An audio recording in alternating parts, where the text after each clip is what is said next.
From New York City, the makers of Clipper Craft clothes for men and more than 1,200 leading retail stores from coast to coast present Sir Arthur Conan Doyle's immortal character, the world's most famous detective, Sherlock Holmes, starring John Stanley.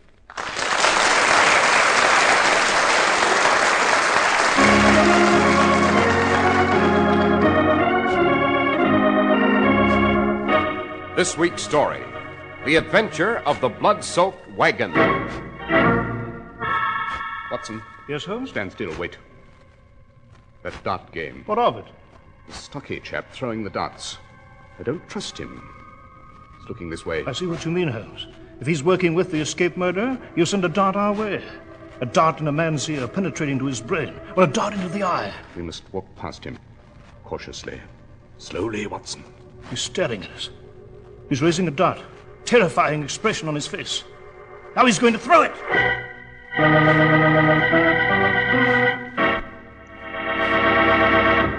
Here's some good advice about your new suit for this time of year. Be sure that your new suit for spring and summer is especially well tailored and comfortably fitted so that you look crisp and well dressed even in warm weather. And a suit like that does not have to cost a lot of money. You can buy a marvelous new spring suit, Clipper Craft designed and tailored of fine worsted, for only $45. And Clipper Craft suits in tropical weights for as little as $33.75 to $42.50. Now, men who know say that Clipper Craft clothes give you the greatest dollar value in America. When you buy Clipper Craft, you benefit from the unique Clipper Craft plan, by which more than 1,200 independent merchants pool their tremendous buying power. They give you amazing savings, finest materials, and the work of master tailors. So if you want it to look especially well-dressed this spring and summer, see what a fine new Clipper Craft suit can do for you.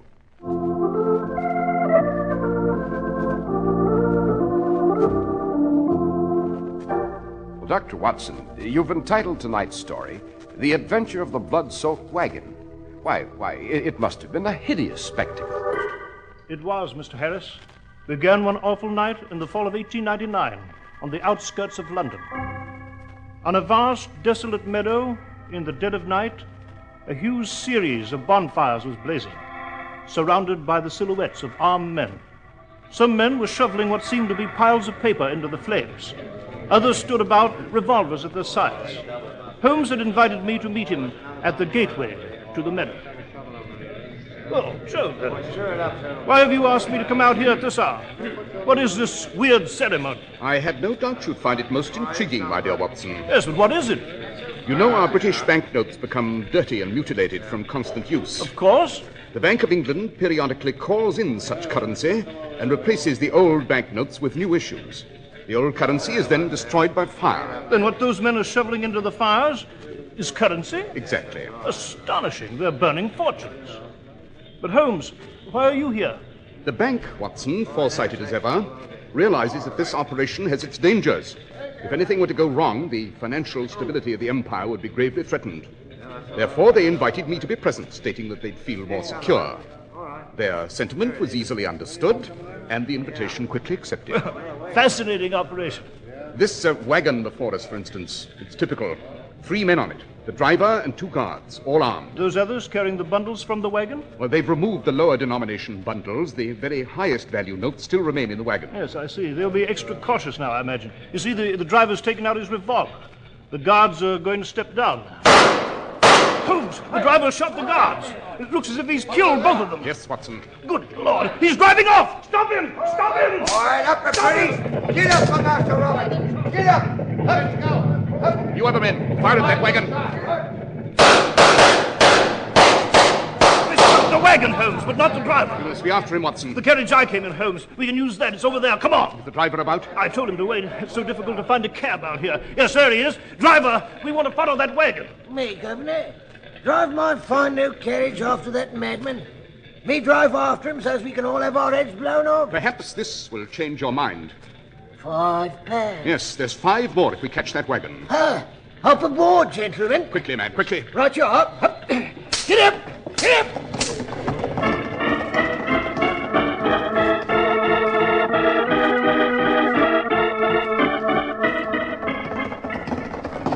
But who can this fiendish murderer be, Holmes? I have no idea, Watson, except that his name is Robert something. I distinctly heard him call to his horses, "Get up for Master Robert." Yes, Robert was clever. He knew it'd be black as pitch along this road. He's doused his wagon lights. Faster, driver, faster. This is the best we can do, sir. We must catch up with him. That insane criminal is racing across the countryside with 2 corpses and thousands of pounds of currency. Can he dispose of the money, Holmes? Indeed he can. Yes, but how? The notes were recorded. A warning will be out. Yes, just as in counterfeit currency. But it's impossible to prevent Roberts using it. Anywhere in the world, he can find countless persons who won't know that the currency is invalid. And it isn't counterfeit in manufacture, it's genuine. I have in my service revolver, Holmes. What if we do find the blood-soaked wagon and its driver at the reins? How shall we seize him? It will not be a struggle of physical objects, Watson. I shall do battle with my wits. Favorite weapon of your humble servant. We must do better, driver, in heaven's name.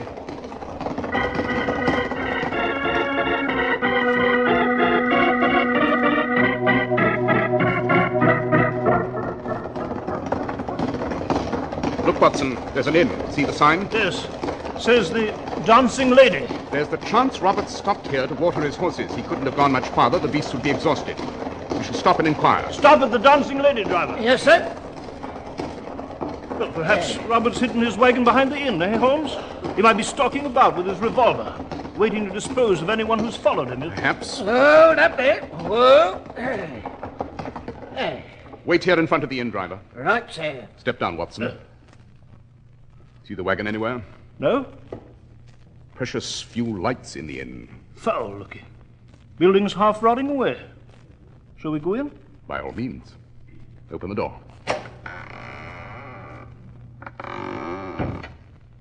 Well, it's deserted. No sign of life. Except for the candles flickering by the bar. The innkeeper must have heard our carriage. He'll be down. Someone's coming down the stairs. Maybe the innkeeper, but it may be Robert. Stand by that pillar, Watson, in the shadow, as I am. So we see him first. Shh. Wait. Wait. Hello. Who's here? You are the innkeeper?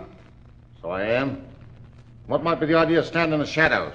Trying to frighten a man to death? I regret the necessity. Well, I've no more room. Pull up. Bar's closed. I'm tired. We do not wish to utilize your facilities, sir. We are looking for someone who may have passed this way. He answers to the name of Robert. He was driving a huge wagon with 4 horses. I don't know anyone of that description.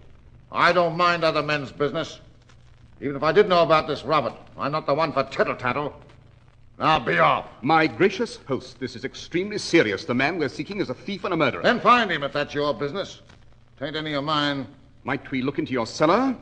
He may have taken refuge there without your knowing it. Could he now? With the cellar door locked and the key here in my apron? You might be concealing him there, and I shall report to Scotland Yard that you've impeded justice unless we're permitted in the cellar.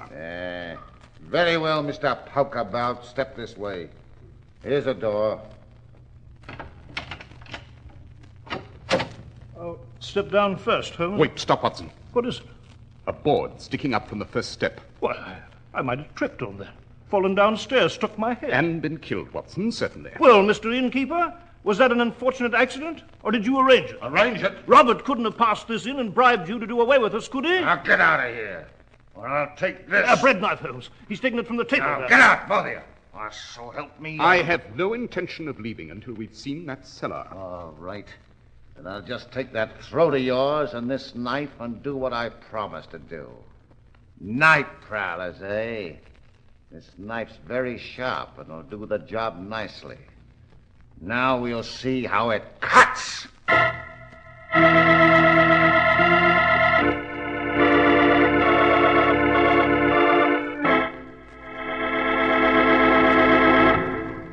When you buy a new suit, remember, a good new suit is an important purchase, so don't take any chances. Be smart and buy that new suit from a trustworthy local merchant who wants to keep your trade by giving you the latest styles and the most for your money. In your neighborhood, there's an outstanding example of that kind of trustworthy service. The fine local store that sells famous Clippercraft clothes. Superbly designed Clippercraft all-worsted suits at only $45 and tropical weights from $33.75 to $42.50. The exceptional quality of Clippercraft clothes is guaranteed by the Clippercraft label in every suit and sport jacket. The trademark derived from the staunch Clipper ships that established honest New England quality everywhere in the world. You can always rely on Clippercraft clothes and the store that proudly sells them. That's why men who know insist on Clippercraft clothes bearing the Clippercraft label. So be sure to visit the Clippercraft store in your city. These leading stores in the metropolitan area are proud to add their names to Clippercraft in your suits, sport jackets, and tropicals. In Manhattan, John Wanamaker Men's Stores, Broadway at 8th and 67 Liberty Street. Saks 34th, Broadway at 34th. In Brooklyn, Abram and Strauss. In Newark, New Jersey, Boulevard Men's Shop, Kresge, Newark. And in Jamaica, the B&B Clothes Shop, 16408 Jamaica Avenue.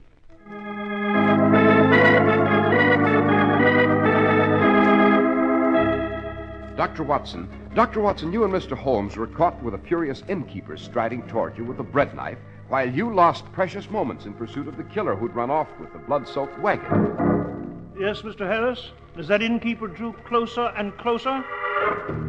I told you. There's less likelihood of an accident, sir, if the knife were in my hand. Simple technique of jiu-jitsu. Take the knife, Watson. I'll force it from his hand. Oh, my fingers! Yes, I have it, Holmes. Excellent. Now, Mr. Innkeeper, if you'll step aside, we shall have a look at your cellar. Push this board aside. I'll go down, Holmes. Interlopers. That's what you are. I'll call the police. I have an absolutely amazing faculty for remaining a considerable distance ahead of the police. It's a very small cellar, Holmes. Empty. Just a few wine barrels here and some flour. No sign of Robert. Come up then, Watson, quickly. Brixton, that's where you belong. You two should be in Brixton prison. To the carriage, Watson. We must continue along this road. Yes, certainly. Good night, Mr. Innkeeper. I return your knife with thanks for your dazzling hospitality. All right, driver. We'll move along now. Yes, sir. Top speed, driver. Top speed, Mr. Holmes.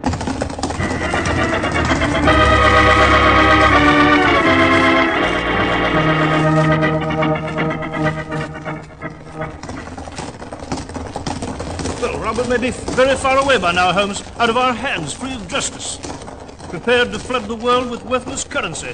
Beg your pardon, gentlemen, but there's a crossroads up ahead. By George, we won't know which fork Robert's taken. We may, Watson. Look, on the road ahead. The chap walking there? Yes. Miserable-looking creature. Vagabond, eh? Pull up beside him, driver. Up, hold up. Whoa. Hello there. You call me? Have you seen a large wagon with 4 horses go racing by? Oh, no, not me. I didn't see nothing, so help me. How long have you been in this vicinity? Oh, a few hours. I was sleeping by that ditch. Tried to get a job with a circus down the road, but it weren't no use. This wagon was driven by a criminal. Aiding him constitutes a serious offense. I didn't do nothing. I didn't do nothing, honest. Surely someone with a prison pallor as pronounced as yours is familiar with the law. Shall we escort you to the police as a suspect? Oh, no. Shall we examine your pockets, for instance, where we'd find currency? It would be a special type, I imagine. Faded, dirty, stolen by the driver of that wagon and presented to you as a bribe. Well, all right. The bloke did pay me to keep quiet. It didn't worth the silly £5 note he slipped me. I won't risk going back to prison. Good work, Holmes. When did he pass here? Where's he gone? Well, he was here about 10 minutes ago. Took the left fork of the road toward the village. Oh, you won't turn me in, will you? Be a kind soul, Governor. No, we shan't turn you in. The left fork, driver, toward the village.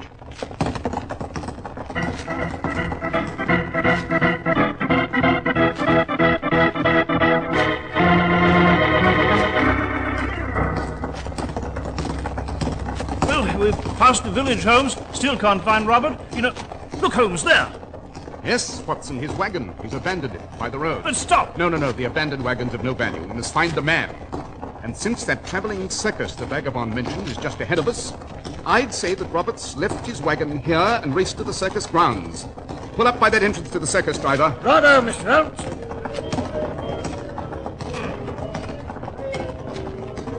You will wait here by this main gate, driver. I understand, Mr. Holmes. Now, step down, Watson. Our man's somewhere at this circus. Keep a sharp eye on that gate, driver. You may spot our man. Short, fat. And carrying huge parcels, I'd say. Parcels of high-denomination currency. I'll watch for him, Dr. Watson.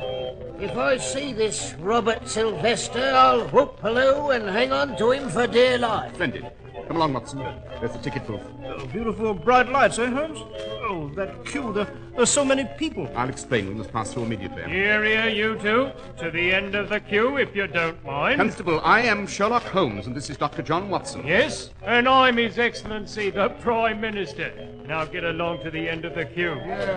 Constable, a homicidal maniac has vanished with a fortune from the Royal Mint. He's somewhere inside these circus grounds. Now, you shut up and wait your turn. But I am Sherlock Holmes. It so happens that I'm a very close friend of that great detective I am.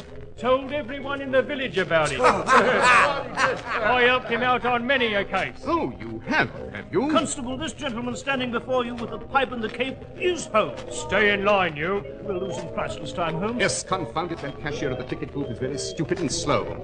Constable, did a short, stout chap pass into the fair a few minutes ago, probably carrying large parcels? Yes, a friend of yours? He's the criminal we're after. Oh, yes, surely. But it's all true, Constable. Won't you join us, break through this gate and pursue the murderer? Well, Constable? Stay in line, I said. If you won't allow us through instantly, Wait, Holmes, the cashier's ready for us now. At last.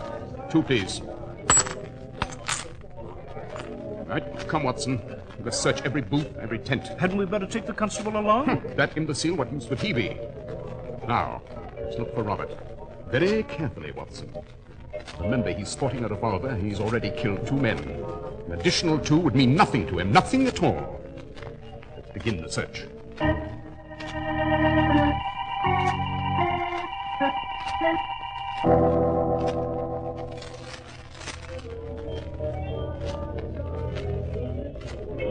Well, no sign of Robert, Holmes. We haven't inspected beyond the grounds, Watson. Look there. That woods? Quite. He might have dashed into those woods. Then let's try. Wait. What is it? The dart game. What of it? We must pass it slowly. The stocky chap throwing the darts. Aha, yes.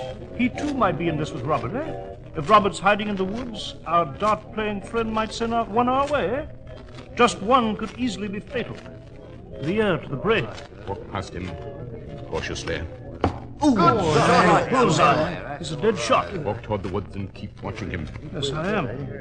Just a few more steps. We'll be out of range. He's looking this way. Never mind. Walk on. He's raising a dart. Staring at us. We're past his range. Now over the ropes, across the road to the woods. Run!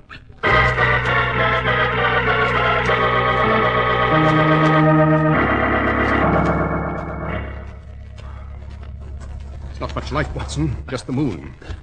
Thick foliage. It's clearing ahead. I see water. Yes, there's the Thames. Yes, there's the Thames. All right, stand where you are, both of you. You've led us a most intriguing chase, Robert, here to this river bank. The chase is over. You're going to die now. Don't move. You're waiting for a small boat, eh, Robert? With your dreams in those great parcels at your feet. The stolen currency. The boat will be headed across the river to fresh horses, I presume. You won't live to spread an alarm, to announce my whereabouts. You're going to die, like the 2 guards. I still have my revolver, you see. We must stop him, Holmes. Oh, we have a moment, Watson. Robert must wait for the boat. And for his master. His master? What do you know of that? A great deal. You must be joined by the man who devised this scheme. Your employer. Who is it, Holmes? The innkeeper? The vagabond? Someone back at the meadow there? Someone we've never met, Holmes? No, Watson. The head of this operation has been with us ever since this chase began. He's what? The man behind this criminal maneuver is the driver of our carriage, Watson. Our driver? He's not an ordinary carriage driver, however, not an ordinary criminal. This crime is the brainchild of the one man for whose prowess I have a certain degree of respect. The most dangerous man in England, Professor Moriarty. You've again justified my faith in your powers of deduction, Holmes. Pleasant to greet you by your correct name, Moriarty. I see you've dropped your disguise. It's no longer necessary.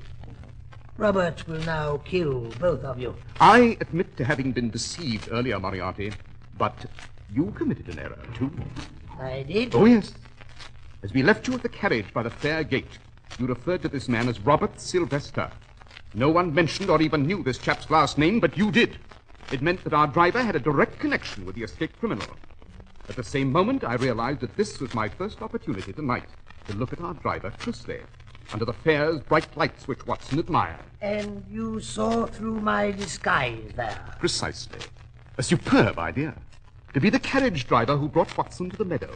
You could observe every effort to apprehend Robert. Yes. An inspiration, I thought. One commits a crime, yet one is with the forces of law as they seek to solve the crime. A delightful experience for me. It appeased my appetite for new adventures in the world of evil. I see the lights of our boat approaching. Go on, Robert.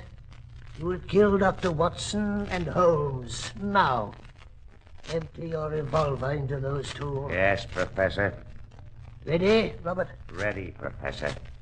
I have always warned you, Holmes, that the ultimate triumph in our years of combat would be mine.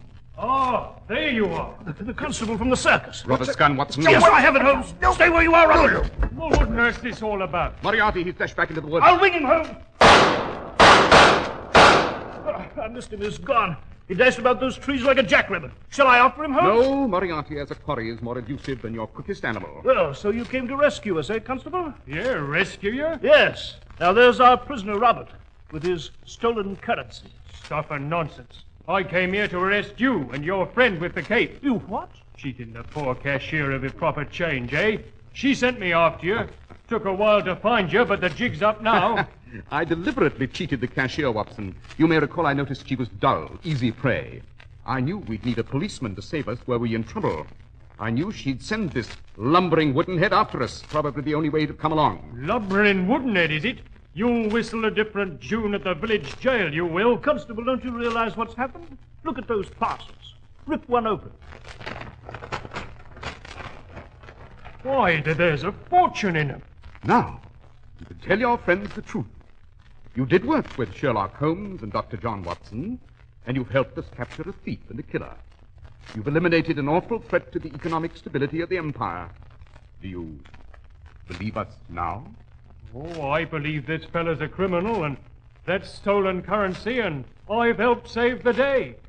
But as for him being Dr. Watson, and you're being Mr. Sherlock Holmes, oh, that's a likely story. A likely story indeed.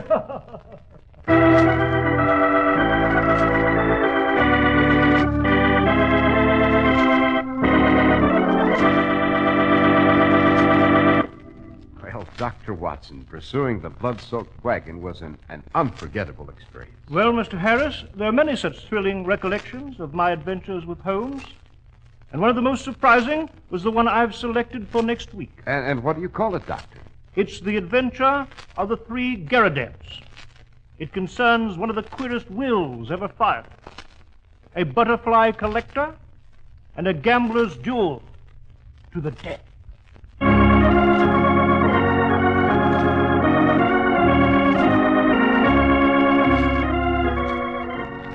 The makers of Clipper Craft clothes and more than 1,200 stores from coast to coast have brought you another in the new series of broadcasts featuring the world's most famous detective, Sherlock Holmes.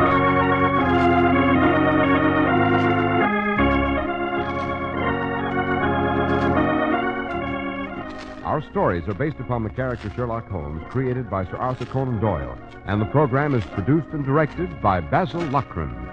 Sherlock Holmes is played by John Stanley, Dr. Watson by George Spelman. This week's story was written by Howard Merrill, with special music by Albert Berman.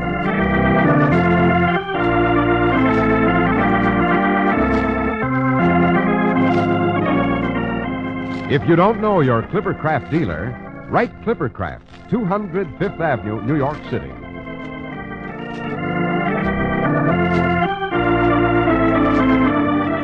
Be sure to listen next week to Sherlock Holmes in The Adventure of the Three Garradets. This is Cy Harris speaking for Clipper Craft Clothes.